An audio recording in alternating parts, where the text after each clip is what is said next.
Hey, how's it going, guys? How's it been? I'm doing great. Is you doing good? We're talking to me? Yeah. Well, and everyone listening. Oh, okay. Gotcha. Yeah. How have all you been? Like, tell us how your games are doing. If you're winning a lot, if you're losing a lot. They're probably losing a lot. I'm losing a lot. You're losing a lot. But it's okay because we're here.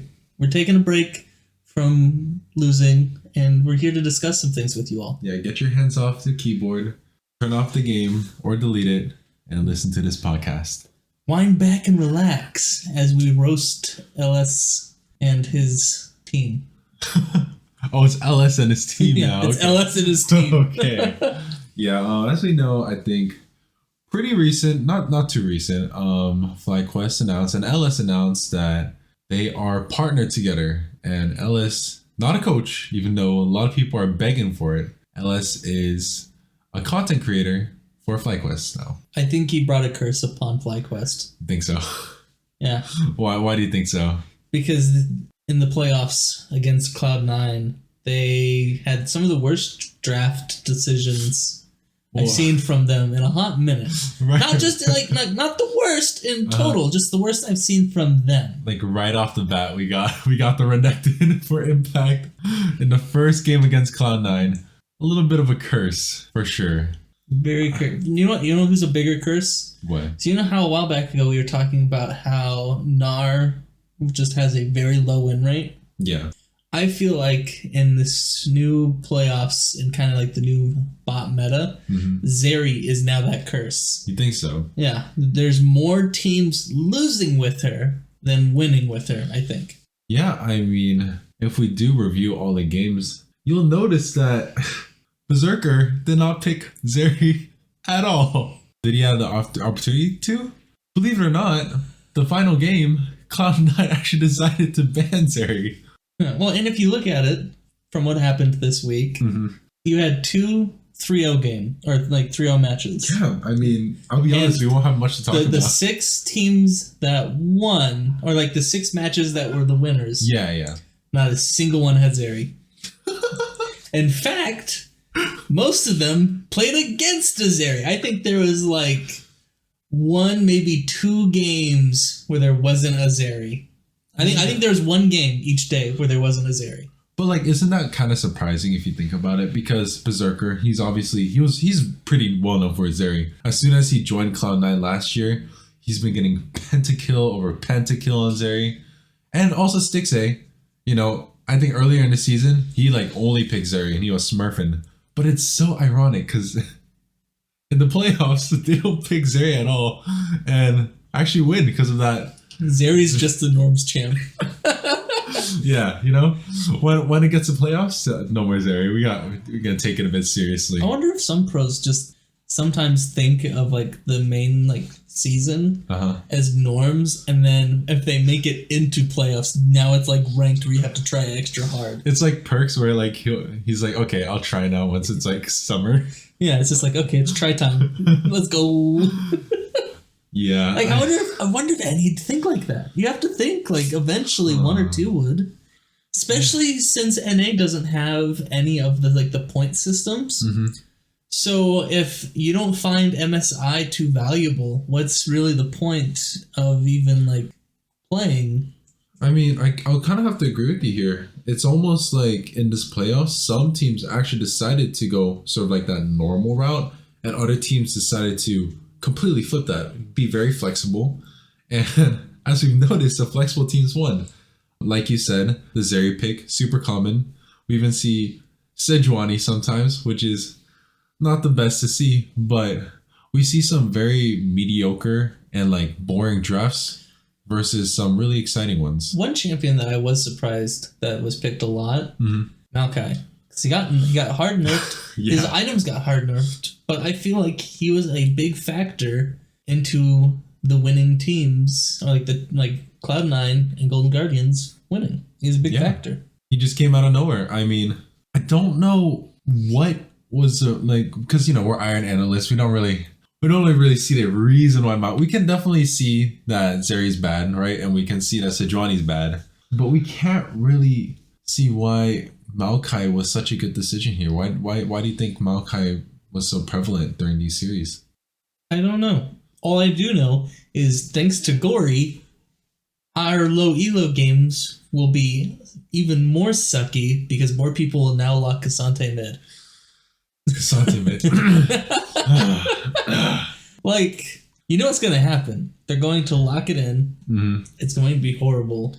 And I don't know. It's going to be weird. You would think that maybe because they pick Cassante mid, like in solo queue, they'll be less inty because it's a tank and you can't die that easily. So could it be a blessing in disguise? I don't know. I personally don't like when there's more than 2 tanks on it. Like 2 is like the max I want to see on my team or the enemy. Yeah. If I see any more than 2, then I'm just like, oh, we're so bad we don't know how to like abuse things. Yeah. So we have no damage. Because that's I've discovered in low elo, all you need is damage. True. It doesn't matter if you need like a balance of damage, you just need damage. Like, I feel like that's why enchanters are still so broken in low elo right now, is because you don't really need someone to go in and engage. You just need someone to keep all of your idiot chickens that are your allies from not dying. That's pretty true. Don't die, just keep autoing. That's all I need from you. Just don't die. And at the same time, you can't really expect, low elo players to play tanks properly as well. Yeah. So that is viable. And I can see a lot of people just ulting on Cassante early and just getting one shot right after. But anyways, let's get into the first game. Cloud9 versus FlyQuest. If we see just from the draft itself, we can clearly see that a lot of things were wrong. Especially one main thing that I just was so shocked by was the Victor pick by Vikla. Why? No, there's a second moment. There's a second. Okay, what's the second moment? Second moment is, why are you pairing Rakan and Xayah together? Oh, Zeri? Yeah, Zeri. Rakan Zeri. Yeah, I don't understand either, because they did that in the second game too. Because Xayah could have been a viable pick if you want poke. She's a great poke champion. Yeah.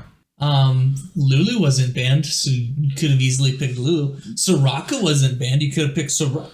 Why Rakan? Yeah, it's weird. They took 2 metas, tried to combine it, and just did not work. It did not. Yeah, some things don't work. That's for sure. I totally agree with you. You can pick Zeri Lulu or you can pick Xayah Rakan. You don't have to mix it up. I know a lot of teams think that Rakan kind of meshes well with everything. You'd be wrong. You're wrong. And secondly, if you have the opportunity to pick Xayah and Rakan, he can travel twice as far, He's so much more efficient with Xayah as well. Not only that, in the bot lane, it was a Zeri Rakan versus a Varus Heimerdinger. What is that Rakan going to do? Nothing. Literally nothing. To do so much of nothing that once it comes to team fights, he will be killed faster than Blabber seeing a scuttle crab. And that's saying something, because that boy, if he sees one spawn out of the water, he is all for one for all. That bitch is mine. Go, everyone else, good luck. And also, one thing I cannot agree with FlyQuest in the first game was you got a really interesting mesh between early game and late game. You got the Victor and Zeri, which have a really hard time scaling until it's 30 minutes out, at least 30 minutes of the game. Or you could even boil it down to just 3 items. They need a minimum of 3 items. 3 items to spike. And it's not easy, especially when you got a Maokai that's coming bot saying hello once in a while, almost every time. And then, on the other hand, you got a Wukong and Renekton who, you'd even play for top side. You'd even play for top side. And they did nothing in the early game. Honestly, they did worse. Yeah. It wasn't looking too good. And I felt like for game 2, it was another draft gap. It was the same thing. Yes, some of the champions were slightly different, but the play style is still there. Yeah. We kept the Zeri Rakan, right? Yeah, and then instead of Victor late game, you have Veigar late game, which granted has a slightly more CC, but still has to wait until late. Yep, you gotta wait even longer. Instead of Wukong, we have Sejuani, which is, in my opinion, slightly worse, so it's a downgrade. Yeah. And then you have Renekton going to Jax, which, with Jax's nerf, is also a downgrade. I agree. Like, why don't you pick Fiora? Fiora wasn't banned. The only upgrade, in my opinion, is the Vigar. Everything else just got worse. Everything just got worse. I agree. And I do think FlyQuest, they tried to do a different take where they're going to be like, okay, let's just do full scaling, right? Because they did add a Sejuani, who is more prevalent later into the game, and a Veigar. But, like, did Pro Play suddenly forget the meta? Haven't we talked about how this new meta is so early game focused, yet they're suddenly just reverting to their old ways? And let me just talk about C9's draft during the second game. I think it was amazing. The Soraka pick to counter all that engage that FlyQuest had with Jax, Sejuani, and Rakan. Also the Orianna. Yeah, and the Orianna was good too. Game 3, though, I would say FlyQuest's draft was better, but I feel by this point, Cloud9 just got so far in their heads. Yeah. And they just didn't know what to do. Like, Vikla inted so many times on the Tristana. Absolutely. You're not wrong. It was unbearable. And can we just talk about how beautiful and amazing this Berserker Aphelios is? A solo kill on Prince, okay? Yep, okay. We're already getting turned on by that, okay? Slightly. I'm getting pretty turned on. Sorry, TMI. Anyways, and then the double kill when both Ayla and Prince are trying to gangbang him, he's just like, nope. And then like boom boom. Finishes them off. No pun intended. And then after that, he just like 2 levels ahead of Prince. He's ahead of everything. And the team fighting just works out perfectly with Sejuani and Cloud9, which actually worked, by the way. Just frontlining perfectly. The Braum, adding towards that CC, and Aphelios. Boom, boom, and boom, Silas. boom. Yeah. Don't forget, yeah. That's what I'm talking about. If there was no Berserker 2, just because of how like strong MNS got in the early game, he just did so much damage later. Honestly, Cloud9's draft in the third game, in my opinion, is the perfect synergy team. Because except Renekton? No, even Renekton. Even Renekton, yeah, okay. So here's my explanation from how I see it. Mm-hmm. So you have Braum and Sejuani, who give the CC stuns based off their passive. They have so much CC. And just those two alone work with each other, because they can proc each other's. The Freljord brothers. Yep. Aphelios is good at hitting both of their CC. Mm-hmm. While also being able to use his form of CC to help work the other 2 CCs. And he's so good at kiting as well. Silas can also dive in to those 3 forms of CC, creating his own form of CC. So you have 4 forms of CC. Plus, Silas can also take any form of CC they have, so that you're now up to like 5 CCs. You're so much CC. Yep. Oh, just wait. And now throw in the Renekton, who can also dive in to activate these CCs with his own CC. So in the end, and not only that, both of the original 2 CCs have 2 forms of CCs. So you end up getting like 8 to 9 CCs in your CC with your CC. Oh my god. Therefore, it is the ultimate CC for the CC. If you wanted a better top laner, you could probably go like Sion, I guess, but just it's funnier this way. Yeah. Yeah, I don't know if you could have said it any better than I have. So how is 280C's a dead tree, a crappy support, and an old man supposed to do against the CCC train? No, speaking of bad support though, after the series, a lot of people were saying, get rid of Ayla, bring Winston back. I 100. As a FlyQuest fanboy, yes. Wow. I want Ayla and LS out of my forest. I do. Out of the forest. LS too. Out of the forest. They're toxins to the trees. And also Vikla. I'm the Lorax and I speak for the trees. Get them out of here.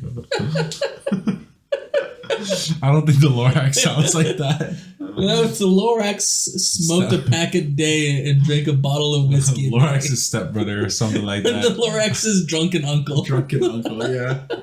But no, honestly, I do say they have some merit. I feel like the first games, Prince and Winsome felt like they had a Winsome. Sorry. So I heard wisdom. I was like, the wisdom. Wisdom. Winsome with the wisdom. He's feeling it. Okay. No, just Winsome and Prince, I felt like had a better early on synergy than I've seen with Prince and Ayla. Like, yeah, I don't believe they've lost before. They might have lost one. One? Okay. But even then, just the mash between them. Yeah, I mean, it worked out, right? Winsome was already speculated to be a great Winsome and Prince are peanut butter and jelly, while Prince and Ayla is peanut butter and Nutella. Both are okay sandwiches. Uh-huh. Just one is more appealing to most people, and the other one's just, yeah, if I want to be a diabetic, I'll go that route. Yeah, I mean, wow, a great analogy. By the way, I'm just give that to you, but I definitely agree. We've also seen Ayla just not really being there. You know, he was always like staying in the back, and I have to say, just overall, in my opinion, I think the reason why C9 won, ignoring the trashy draft that FlyQuest had, was that C9 just striked first. You know, they took all the Cobra Kai lessons they could. They watched all of the seasons on Netflix, and they were always the first ones hitting the dragon. And they burned the first copy of The Karate Kid. Yeah, absolutely. Yeah. Just all of that combined, I feel like because they were putting so much pressure on these objectives first, it forced FlyQuest to be in a lot of uncomfortable situations. And C9 being the great team fighting team they are, I mean, look at their draft. Even with how they countered them in draft, they also managed to create amazing team fighting comps, right? And in that sense, just they dominated. Now, I have a picture that I want you to image in your brain. Okay, better not be a nude or anything like that. No. Okay, so picture this. Mm-hmm. A couple years ago, 100 Thieves win LCS Summer, and everyone's all excited because a new organization has become the top dog. Oh, yeah. Yep. I remember. Yeah. Following year, Evil Geniuses have a breakthrough, and then they become the top dog.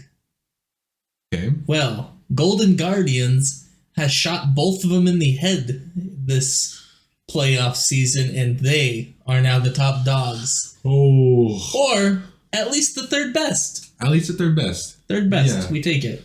But, oh my, I did not even realize that. You're right. I mean, sorry, 100 Thieves, they were at the top 2 years ago, and then it was EG. And Golden Guardians kind of just slapped both of them in the face. I mean, it was a bit harder to slap 100 Thieves in the face. But right after, they like freaking front slapped EG and then went back with the backhand and boom, you know? Yeah, well, it's like a hitman. Like they struggled to get their first kill on 100 Thieves, but after they killed them, they knew how to pull the trigger, and they looked at Evil Geniuses and just like, you ain't that evil. Boom. Yeah, I mean, once you pull the first trigger, like once you're a criminal, there's no going back. You know what I mean? So that's what happened. Wait, wouldn't Golden Guardians be considered the saviors and not the criminals? Because they've killed the thieves and the evil geniuses. It's the redemption arc of the heroes. They're the guardians. Yeah. The golden ones. Yeah. Oh my god. Now they just have to burn a tree and then, take over the clouds. Yeah. Well, burn a forest. Burn a forest. Burn a forest. Yeah. But the forest is already tainted, so it's okay. Yeah, I'd be honest, like, the reason I said trees, because the previous games against Cloud9, it really looked like there were just a couple trees. Like, it was not a full forest that they were going against. But hopefully next week we'll see some more, good team synergies something going with FlyQuest, right? But right off the bat with Golden Guardians, they just demolished EG Game 1. Yeah, I think there was like a really big meme going on with the first game against EG versus Golden Guardians because, I mean, look at their team. They got a Jinx, Tristana, and Ashe. It was like, everyone just like, yup, it's ADC meta. Yeah. I feel so sorry for Vulcan sometimes. Yeah. Because he's well known to be a great engage support. Like, that's true. One of the top best in NA. And what do we give the top best engage support in NA? Ashe. I mean, period. Yeah. Ashe. You know what was one of my favorite moments in that game? What? Watching Licorice, who I will say He smurfed these 3 games. You know why he smurfed? Why? Because he didn't go negative. He didn't go negative. He didn't go negative in his KDA. Oh, his KDA was way better. It was like it was just better all around. It was better. And just watching Licorice go, I can finally kill someone as he's playing Fiora chasing down an Ashe during a team fight. I'm just like, come here, little boy. No, but I think it's actually crazy. I mean, EG, Golden Guardians, I'd say. Golden Guardians gave Licorice the counter picked Fiora, allowed him to pick Fiora into Cassante, and it worked out perfectly. I think the Talia pick was amazing with, Gory just one-tapping the Jinx, Tristana, and Ashe, and then, Cassante, Maokai, what are they going to do, right? They can't really do anything. And then I don't think Stixxay, did much, but because just in general, I feel like EG's team comp wasn't too good. And at the same time, Golden Guardians just looked so much better. Yeah, and surprise, surprise, game 2 and 3, Evil Geniuses lose with what champion? Would you say? Is that a Zeri in the wild? I just find it crazy because, we don't really see FBI as that Zeri player. We mostly see Stixxay that is the one that plays Zeri a lot. But when I think of FBI, I think of Lucian and Jin. I think of Jin. I don't Lucian, know. Jin, and Aphelios. Lucian, yeah. He played a lot of Aphelios 2 years ago. Yeah, I definitely agree. And Zeri, again, did not work out too well. And I have to give it to Huhi. Huhi has just made so many insane engages. Absolutely beautiful.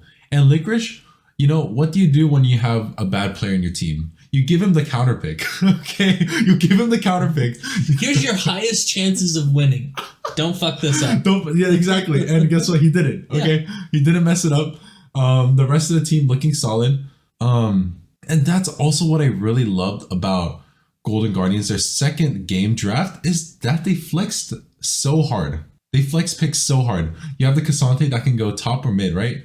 Guess what? It's going mid. Yeah. They have the Tristana, which can go mid or bot. Guess what? It's going bot. No one is playing Tristana ADC, but Stixxay just proves to everyone in these 2 games of I can do it. Yeah. You don't believe me? Watch me. And then moving on to the third game, we got see a Rumble.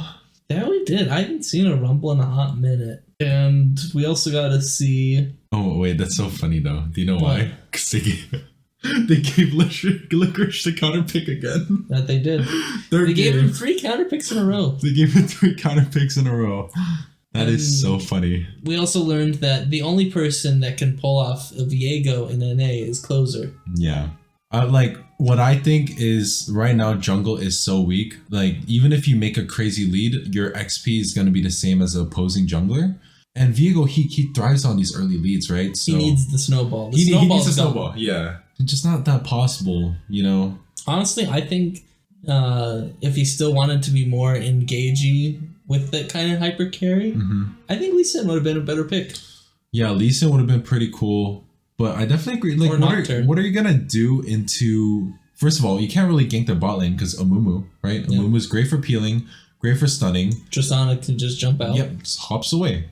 And not only that, but you got to admit, even though Maokai scales, he is pretty prevalent in the early game. Yeah. And you can't deny his damage early game either. And I guess EG, they were trying to be, a little sneaky with that Malphite pick because Malphite's so OP right now. But counter pick. And not only that, counter pick first, right? Licorice, do the thing. Do the thing, Licorice, do the thing. Do the thing. And then secondary, he would just the Malphite for Golden Guardians. Yeah. That last team fight, that wombo combo, that was beautiful. Yeah. All in all, I kind of didn't see this happening. I thought FlyQuest would figure their shit out, beat Cloud9. They didn't take a single game. Every single caster and announcer said that Evil Geniuses was going to win either 3-0 or 3-1. Not even 5 games. 4 games max. 3-0 or 3-1. And Golden Guardians, they completely flipped the script. Yeah. So, very unpredictable. Another thing that's been unpredictable outside of the playoffs. Did you hear what happened with TSM? No, what happened? So TSM has announced that they are going to be pulling out of a lot of their esports. They're reducing. Why? So way back when, like a couple, like last year ish. Was this the Reggie incident again? No, this has to deal with FTX, or like their big money sponsor. Ooh, yeah. They lost a lot of money from the company. But TSM said that they were still profitable. Well, that would be the case if they didn't expand into so many different games recently. That's true. They even have like a PUBG mobile team. They have a PUBG mobile team. They recently started working on getting another CSGO team. Oh my goodness! What is this? And they're too far spread out. They've lost like 60% of their money, and so they've had to pull away. And so we see immediately that they already changed the contracts with a lot of their players, getting them down to reduced salary. Oof. Which, in my defense, I think that a lot of pro players get paid way too much money. So I'm kind of okay with it, depending on the player. Yeah, I feel a lot of bad players are getting paid too much money. But to cut a whole team off, especially with when you have Maple and I just drew like Boogie. Yeah, Boogie's insane. Yeah, Boogie and Maple, having them paid is going to be rough. But Solo, their top laner, has already announced that he's leaving and is looking for a team. I mean, good luck for him to find a team, because I only see him playing good on tanks. But yeah, okay. Is there any other news? There's rumors, not confirmation, but rumors that TSM might be leaving some of their organizations that they're not doing so well in. And in the past couple years, they've been doing very poorly in League of Legends, which means they might drop. God. So my question to you and the audience, who's going to, like, if they do drop out, who's going to replace them? I have an idea. I think, like, my best guess would be that a European team would try to have a slot in the NA scene. So this is my idea, which I'm not saying your idea is not wrong or bad. Appreciate it. But right now in Valorant, the way they have it set up for like their whole scene is it's all of North America is grouped together. So you have like your Latin community and then the NA community all play on one thing. Yeah. And League of Legends, since it's a little bit bigger and more well developed in other regions, they won't be able to do that. But what they can do is maybe pull one of the more popular regions or like teams from there and bring them up to NA. Oh.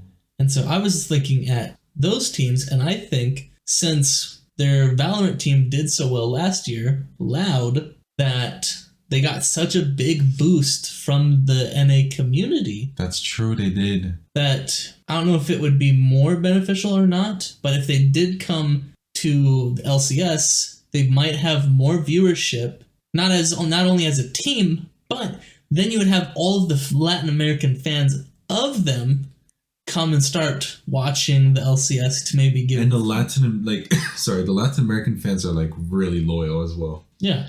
So that's a big boost there in viewership, fandom, all of that. And they last year they made it, I think, into both MSI and Worlds. I don't think they did. I have to add on to that actually. Remember there's like that one ADC player from Loud who like he got like really viral because he wrote like bot gap on his biceps. Yeah. Yeah, like I think for sure, like it's not even just their Valorant team, but you know, their League of Legends team is also very loved by the Latin community and a lot of the LCS community as well. So I think it's definitely possible. I don't know if there are any rules that prevents that, but yeah, I don't know. That's why I said, like, if it's possible, that, in my opinion, would be a great replacement. What about Mr. Beast?